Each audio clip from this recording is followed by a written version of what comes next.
If you want to take the Big 12 tournament out of Kansas City, you are absolutely out of your mind. It makes absolutely no sense. I'm Pete Mundo. Heartland College Sports is, of course, where you find us covering the Big 12.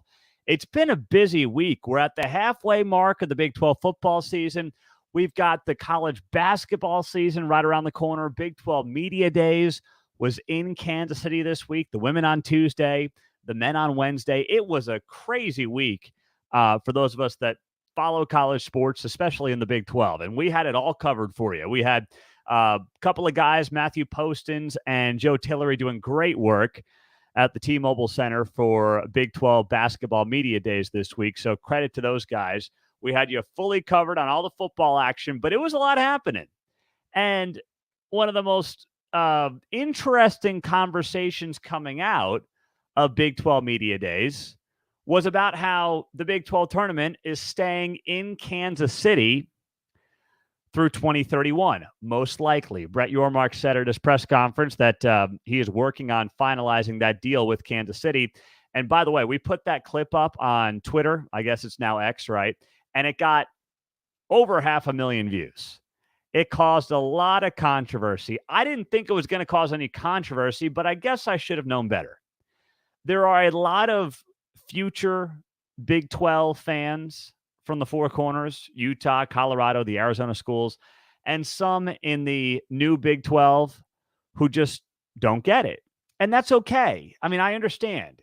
You're like, why Kansas City? What's the value? Is it really that good? Why don't we move it around a little bit? Orlando, maybe you go to Phoenix, maybe you stop in Dallas or Denver. Let's spread the love, shall we? Well, until you've been to Kansas City, and I say that as someone who is based in Kansas City, until you have been in Kansas City for a Big 12 tournament, please just withhold your judgment. That's all I'm asking. That's it. If you have been to a Big 12 tournament in Kansas City, you have experienced power and light. You have been in the T-Mobile Center.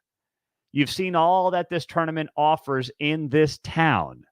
Then you get it. If you haven't, then you just think, mid-market, Midwest town, what are we really missing out on? Yeah, they got good barbecue, I heard. They got the Chiefs, but they're not playing in March, so what do I care? You're completely misunderstanding how this town, how this region embraces this tournament.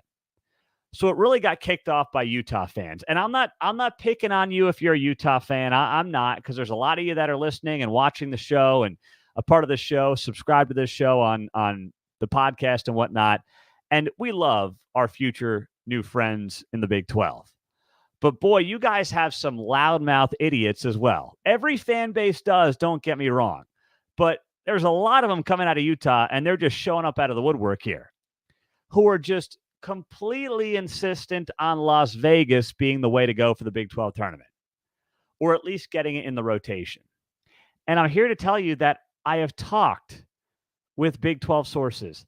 They are, first off, not interested in Vegas because they understand that you go to Vegas, there's a million things going on in that town. Vegas cannot embrace a Big 12 tournament in the way that Kansas City can. In fact, Vegas has 2 or 3 tournaments any given week during conference tournament season, along with all the other craziness happening in Las Vegas in a normal weekend. The shows, the gambling, everything else. Like, there's nothing that would suggest Vegas would embrace any conference tournament the way Kansas City has embraced the Big 12 tournament. And remember, this is coming from Brett Yormark, who is a New York guy. I believe that Brett Yormark was a little bit skeptical of Kansas City. I think he had these grandiose visions of looking elsewhere. But then he came here, and then he experienced it, and then he saw everything that it had to offer. And that's what you're going to get once you come and see what this is all about. Brett Yormark is all about show. He is all about flash. He is all about glitz. That's how he has branded this league. And if it's good enough for him to stay in Kansas City till the next decade, maybe you should experience it first. That's all I'm suggesting. That's it. And by the way, the numbers back me up. They do. So I went back to last year and I looked at the attendance for all the conference championship tournaments, the Big 12, Pac-12, ACC, Big East, SEC, Big 10. I got all of them right in front of me here. And the number one conference when it came to average attendance at conference tournament games was the Big East. Now, the Big East is in New York City. It's Madison Square Garden. You've got 20 million people in the region. You got fans coming out from all over the place. So, you know what? I understand. The Big East is still basketball first. After the Big East of the Power 5 conferences, the number one conference in average attendance for conference tournament games was the Big 12, right here in Kansas City with over 16,000 fans per game, beating the Big 10, beating the SEC, beating the ACC, and beating the Pac-12 by a mile. And the Pac-12 had its tournament in Las Vegas at their T-Mobile Center. The Big 12 averaged 16,000 fans per game. The Pac-12 averaged 11,000 fans per game. And by the way, that's in Vegas, where it's a lot closer to the old Pac-12 schools than it is the future Big 12 schools. Right? I mean, you're right there. You're a 3-hour drive from UCLA, USC. I mean, you got all these schools that can easily get to Vegas, get direct flights, no problem, the whole thing.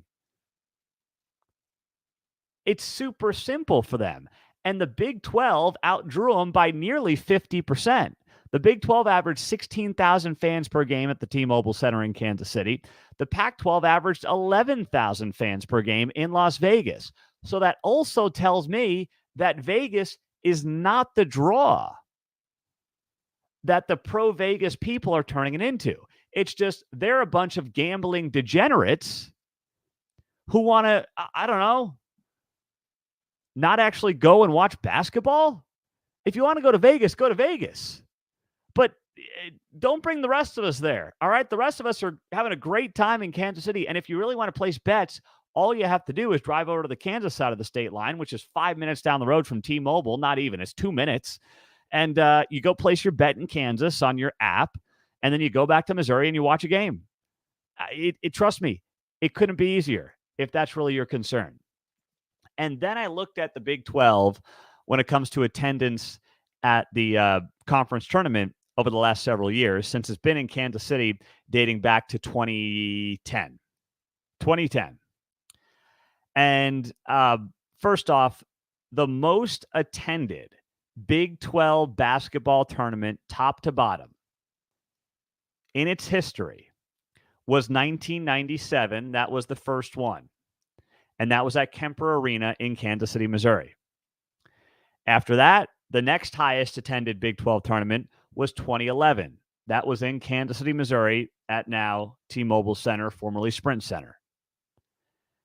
You look at the data, you look at the attendance figures, and the only one I could find were the average attendance per game.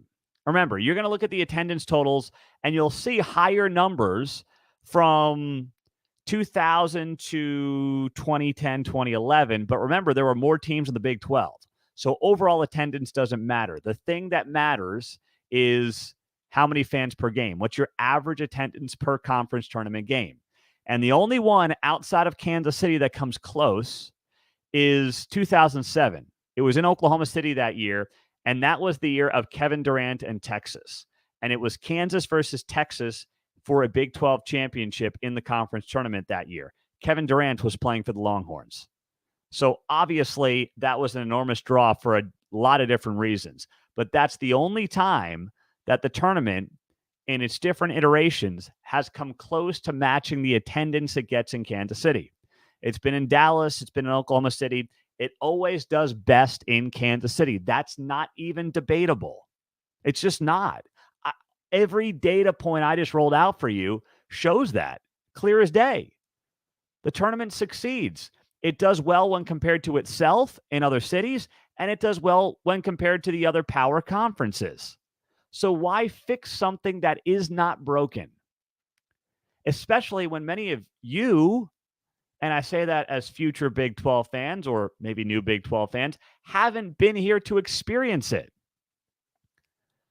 Some of you are going to say it's easy for me. I mean, I guess, listen, our staff is going to cover it wherever it is. Put it in, I don't care. Denver, Vegas, Orlando, Timbuktu, it doesn't matter to me. We're going to be there for Heartland College Sports. And I'm putting my guy, I know I live in Kansas City, but I'm putting my guys up in hotels. All right. They're not sleeping on my couch. I don't think my wife would love that too much with two little kids around. So, it doesn't change our lives. It doesn't. It's not about me. It's not about the website.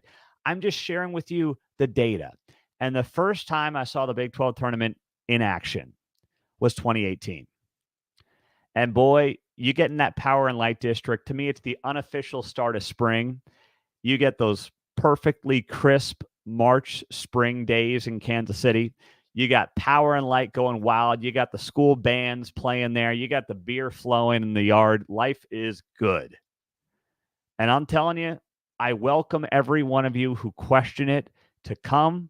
Maybe we'll do a Heartland College Sports meetup, happy hour kind of thing.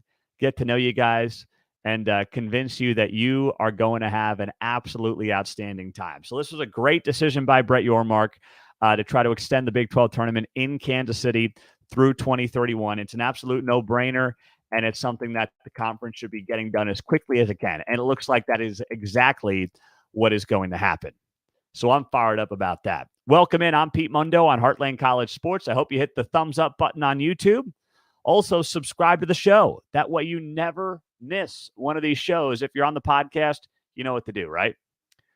Leave a 5-star rating and review. It'll take you 60 seconds. And then send me a screenshot to Pete Mundo, Mundo, at heartlandcollegesports.com. That's how you can get a hold of us. And that's how you get your free Heartland College Sports koozie. Of course, drop those comments on Facebook Live and on YouTube Live as well. Great way to get involved with the show and the conversation. I'll pop some of those up on the screen here throughout the night. Speaking of other news that Brett Yormark made, or I guess did not make, coming out of the Big 12 media days this week, he was very quiet on expansion. There were a lot of reports this week that the Big 12 might be interested in Gonzaga. That came up again. I think it's an awful idea. I don't get it. I see no appeal of Gonzaga. It's way too tied to Mark Few. I've talked about this a million times. I don't see the appeal at all of Gonzaga. Now, that being said, I'm looking at this and I'm saying to myself, okay, what is Brett Yormark going to say about it this week? And here's what Brett Yormark had to say. He said, I will say this, quote, no different than last year. If an opportunity presents itself for me to strengthen this conference, I'm going to explore it. That is from Brett Yormark. So basically he's saying, just like last year, if I see an opportunity for us, I'm going to jump on it. I'm going to take it and run with it and see what we can accomplish and see what we can get done. So to me, that's a guy that's basically saying he's open for business. That's Brett Yormark saying, you know what? I would be open to the possibility of potentially getting more teams into the Big 12 in the right situation.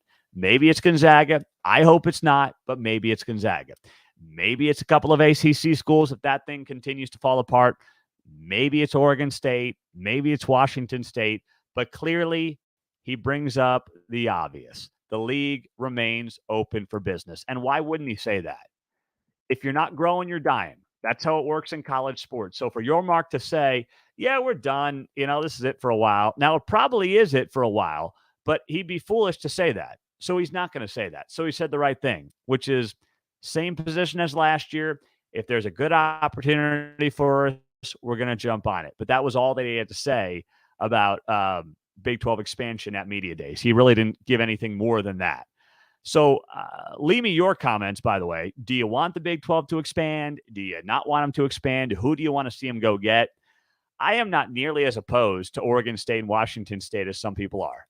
I say, you know what? More the merrier. They've got good football programs. They've proven that over the last few years. Heck, they're playing better football than a lot of Big 12 teams right now, old and new Big 12 teams. And I'm not just using 1 year as a sample size. They've had their ups and downs. But both programs right now have been in the top 25 this year. So let's not overlook that. Let's not act like that is completely meaningless or irrelevant, because it's not. That matters. And I still believe that football is king. Brett Yormark can continue to push the notion that, well, we're going to decouple basketball from football media rights and sell them separately. I mean, I'm all about that, but you got the best basketball conference in America right now.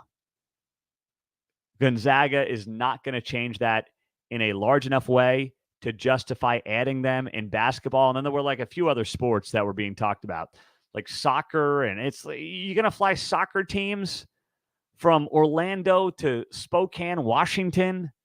Come on. I just, like, if it made sense, of course. I think it makes more sense to do that for Oregon State and Washington State than it does Gonzaga. So count me in as just being much more interested in those other teams out of the Pac-12, the two leftover teams, than Gonzaga, if you're asking me, for what that's worth, at Heartland College Sports. So we're getting ready, of course, for Week 8 in the Big 12, right? I'm going to get you my underdog, my lock, and my bad bet coming up on Thursday night. So keep an eye on that show. We'll get to it on Thursday night. I wanted to jump in and talk about this Big 12 tournament fiasco, the drama around that. I had to put that to bed here on the show for a few minutes. And then, you got 6 games this weekend. We've been shortchanged the last couple of weeks. We've only had 5 games each of the last 2 weeks. We got 6 games, all games on Saturday, all games I'm fired up about for different reasons, by the way. You got UCF at Oklahoma. You got the Dylan Gabriel storyline there playing his former team. That's going to be a lot of fun. You've got Baylor at Cincinnati. Boy, 2 teams that desperately need to get in the win column. You have Oklahoma State at West Virginia. 2 teams that, boy, you want to talk about unpredictable seasons. These have been, in many ways, the 2 most unpredictable teams in the Big 12 this year. And the fascinating thing is, the winner of this game is legitimately going to feel like it's a Big 12 contender and dark horse. The loser of this game is going to feel like its season at the halfway mark is officially a disappointment. That's how big of a game that is for both of those teams. Kind of like the Texas Tech Kansas State game last week. We knew the loser was going to feel like their season was effectively over. That's Texas Tech, and that's the case. And Kansas State wins. Of course, the Avery Johnson storyline is wild, and now they're back in the Big 12 title hunt. It's just crazy. You've got Texas at Houston. I mean, old Southwest Conference matchup. So much intrigue. Dana Holgorsen back against the Big 12 powerhouse. Texas top 10 team. Dana Holgorsen has been talking about it this week, understanding how big of a game that is for this program and this team, and just trying to pull this sucker off as a 3-touchdown underdog. So that's intriguing for its own reasons. Tech at BYU. Both these teams are looking for bounce-back games. BYU got crushed last week by TCU. Texas Tech had a really disappointing loss at home to Kansas State. So both these teams are looking for a bounce-back. And then you've got TCU at Kansas State. 2 brand new quarterbacks likely getting a lot of reps. Josh Hoover for TCU, who had a huge game last week in the win over BYU. And then Avery Johnson. How much is he used? Does he start? Is it Will Howard? I would give Avery Johnson plenty of reps based on what I saw last week. But, man, the storylines in this conference are very good. If you're a Big 12 nerd, and theoretically, if you're here, that's what you are, a Big 12/college football nerd. And that's why we love having you, because that's exactly what we are. We are simpatico on that front, and I love every second of that. So I will give you, and by the way, the picks this year are on fire. Let me pull these up. My picks, my bad bet, lock of the week, and underdog are now 11-6-1 on the season. That's right, 11-6-1, went 2-1 last week. So we are just racking up the wins. I picked K-State plus 1.5 against Tech as my underdog. My lock was Iowa State plus 5 against Cincinnati. Should have bet the mortgage on that. And then my bad bet, I said TCU minus 5 against BYU is a bad bet. That was a loss. But 2-1 is a good week, baby. So join us. As always, we'll have that show for you on Thursday night. Make sure you're subscribed to the channel on YouTube so you never miss an episode. And on the podcast, hit the 5-star, leave a rating and review. and we'll get you guys hooked up here at heartlandcollegesports.com. We so appreciate you being a part of the show, and we are thrilled to be continuing with you. Let's get to some of your comments. Peter, love the name. Oregon State, Washington State are not bad options. I would wait to see what happens in the ACC. I prefer Pitt, Virginia Tech over the Pacific Northwest schools. I'm with you there. I'd rather go east than west, but I don't know when that ACC timeline is going to happen. Not sure.